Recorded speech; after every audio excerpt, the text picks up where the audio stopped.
It's September 2013 and it's time for the biggest and most important motor show on the car's calendar. Welcome to Frankfurt.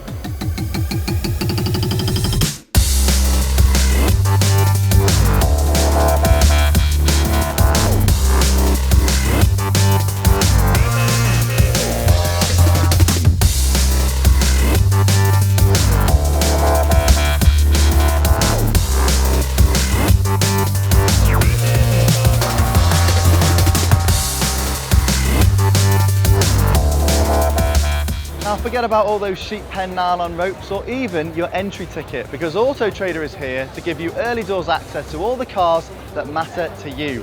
And we'll start with the birthday boy.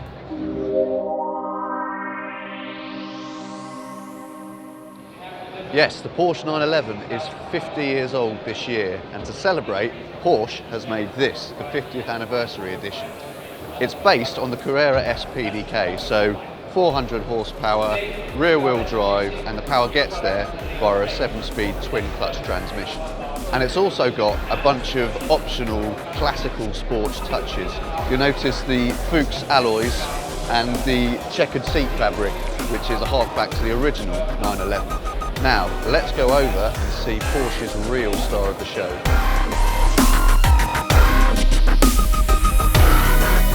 And this is it. Porsche 918 Spider. This is Porsche's all-new hypercar. We've seen lots and lots of concepts of this car, but this is the final production version. It's got a 4.6 litre V8 petrol engine and an electric motor, and that is a combination that gives you 875 brake horsepower. To make the 918 even more exclusive than it already is, Porsche are only making 918 cars. It will be sold in the UK for about £650,000 and it will only be available in left-hand drive.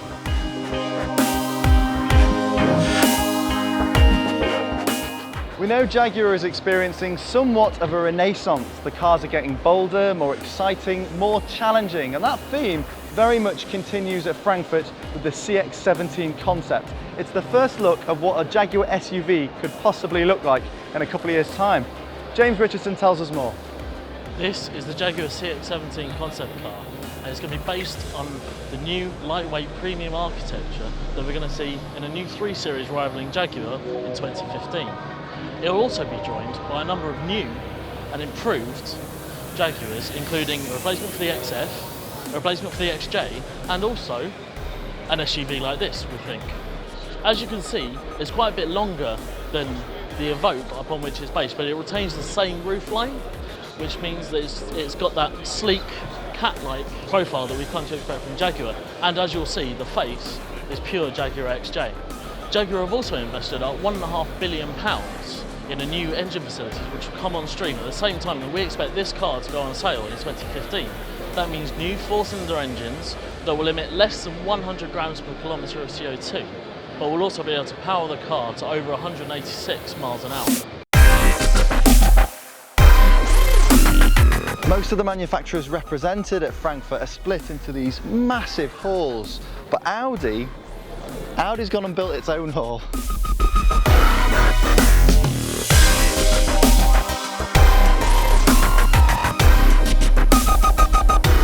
This place is amazing, but to be fair, Audi has a lot of stuff to shout about. Over there we've got the new Audi A8, which is going to be in showrooms at the end of the year, gets new lights and a new powertrain. And over here is the new Audi A3 Convertible. It looks absolutely stunning. Order books are open in October, the car actually goes on sale in March, and it's got a fully fabric roof that retracts in 18 seconds, and you can do it at speeds up to 30 miles an hour. But now I better hook you over to Ivan, who's on the main stand, and he's stood by a car that's a pretty special homage to the Audi Sport Quattro. Thanks, John. Yes, it's been 30 years since the Audi Quattro originally hit our roads, and to celebrate, Audi have come up with this concept, the Sport Quattro. Now, it looks pretty aggressive, and we've been told that it's indicative of how Audis are going to look in the future. And this car has all the aggression to back up the looks as well.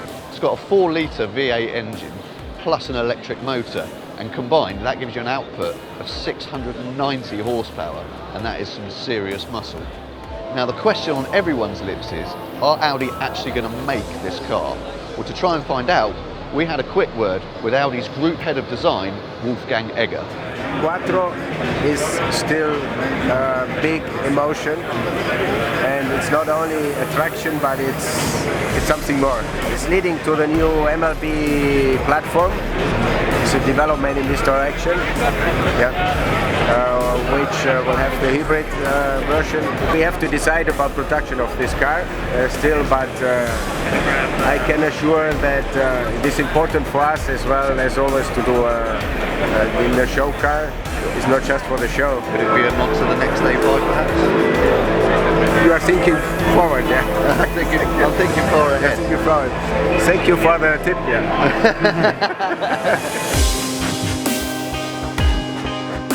BMW has even installed its own racetrack in this hall. This is phenomenal, but more significant, I feel, is that the most popular car in here is actually electric, and it's the new BMW i3. There's a cutaway of it here. As you can see, it basically uses what's known as a monocell, a carbon monocell body sat underneath a bespoke chassis, and that means that it can make a purely electric motor very, very easily. So the packaging is perfect, and that translates into this. It's production ready. This is the i3 that's going to be in UK showrooms at the end of the year, and it can be all electric. It's going to cost around £30,000, so it's going head to head with cars like the Nissan Leaf, but for people that want that premium feel but still want zero emissions motoring, this could be a really viable alternative. And just have a look inside. Everything they've done with it is just so true to BMW's form. The interior is magnificent, a lot of use of raw materials. You've got also recycled sections of dash architecture here for the mouldings. So it's a real ground up philosophy about zero emissions motoring, about sustainable motoring. And this is going to be, I think, a very significant car for the future.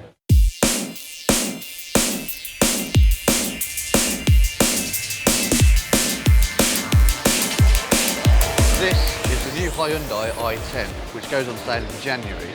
Now, this is a really important car when you consider that 1 in 3 Hyundai sold in the UK are i10s. And this one is wider than ever, bigger than ever, but it's also lighter than ever. While this may look like the most stylish Volvo coupe since the legendary P1800 of the 1960s, this is in fact the first indication of what next year's XC90 SUV will look like. While this may not look like a 4x4, it is in fact based on the same scalable premium architecture that will underpin most Volvos of the future. Next year's XC90 will also incorporate some of the design elements that we see in this concept coupe. And here we've got a super important car for Mazda. It's the new Mazda 3, and it's going to be entering the same sector as the likes of the Volkswagen Golf and Ford Focus.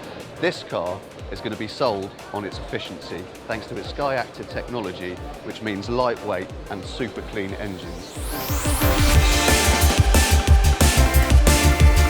A new version of the very popular Skoda Yeti arrives in January, and although those very distinctive top spotlights have gone, the car is now going to be available in 2 flavours, one with more of an on-road bias and one with an off-road bias. Prices are expected to remain the same. At the Infinity stand, we're being shown the present and the future. This is the present, this is the Q50, which goes on sale in November. This car is designed to tempt buyers away from their BMW 3 Series with loads of technology. It's also the first car to feature drive-by-wire steering, which means there's no mechanical link between the steering wheel and the wheels, just an electronic one. And this is the future, it's the Q30 small SUV. Now this thing has been confirmed for production for about 2014. And even better, it's been confirmed to be produced in Sunderland. That nameplate may say concept, but you're looking at the next generation Ford S-Max, which is going to go into production in 2014. Ford totally redefined the benchmarks in what a family MPV could be with the Ford S-Max. It proved that you could have versatility and space, but still maintain that dynamic finesse. And this car will hope to build on that. There's going to be a variety of petrol and diesel engines to choose from, including Ford's all-new 1.5-litre EcoBoost.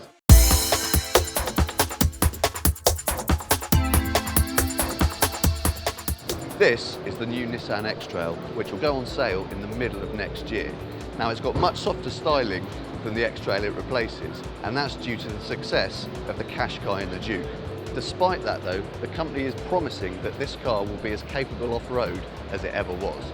They're also promising a host of technology, the option of 7 seats, and class-leading figures for economy and emissions.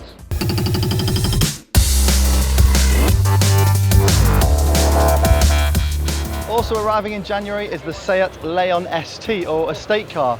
Comes with adaptive dampers and 587 litres of boot space. That's more than an Audi A4 Avant. This is the Subaru Wrx Concept. Now it's just a design study at the moment, but there's every chance that this car could be built. After all, there are a lot of people out there who still lament the passing of the Wrx badge and what it represents. And this could finally be something for them to get excited about.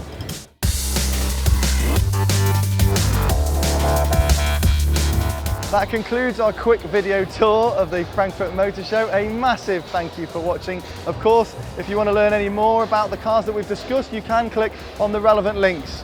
All right, I better go find Ivan and James now, and something tells me they're going to be in here. See you later.